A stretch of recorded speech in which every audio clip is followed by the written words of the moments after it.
ایک انٹرویو لینے والا میرے پاس آیا، کہا اللہ کے نبی تو بڑی سادہ زندگی گزارتے تھے، آپ لیکسس پہ سوار ہوتے ہیں، بڑے بڑے گھروں میں رہتے ہیں۔ میں نے کہا قسم لے لو سب کچھ وراثت میں ملا ہے، میں نے ایک مرلہ زمین نہیں خریدی اپنی زمین کو بڑھانے کے لیے، وراثت ملے تو میں سڑ دینا۔ میں نے کہا گوشت کے ناخن لو، کچھ قرآن پڑھو، کچھ سیرت پڑھو۔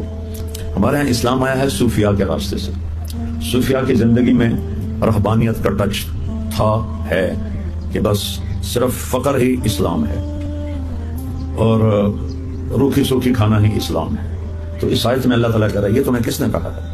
قل من حرم زینت اللہ التی اخرج لعباده والطیبات من الرزق۔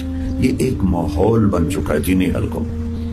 میرے اللہ نے میرے نبی کو صرف غریبوں کا نبی بنا کے تو نہیں بھیجا، بادشاہوں کا نبی بھی، مالداروں کا بھی نبی، سرداروں کا بھی نبی، میڈیاکر کا بھی نبی، غریب کا بھی نبی، عورتوں کا بھی نبی، مردوں کا بھی نبی۔ تو اگر آپ سب کے لیے نمونہ نہ بنتے تو کیسے کوئی سنت پہ چلتا؟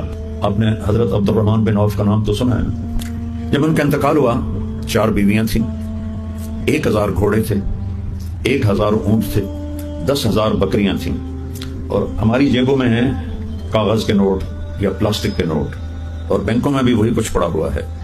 اور عبد الرحمن بن عوف نے 28 ٹن سونے کی اینٹیں چھوڑی، 28 ٹن، 1 ٹن 25 من کا ہوتا ہے، اور وہ ٹاپ 10 صحابہ میں ہیں۔ میرے اللہ نے میرے نبی کو صرف غریبوں کا نبی بنا کے تو نہیں بھیجا، بادشاہوں کا نبی بھی، مالداروں کا بھی نبی، سرداروں کا بھی نبی، میڈیاکر کا بھی نبی، غریب کا بھی نبی، عورتوں کا بھی نبی، مردوں کا بھی نبی۔ تو اگر آپ سب کے لیے نمونہ نہ بنتے تو کیسے کوئی سنت پہ چلتا؟ اور 2 دفعہ انہوں نے اپنی زندگی میں سارا مال زیرو کر دیا، سب تقسیم کر دیا، زیرو۔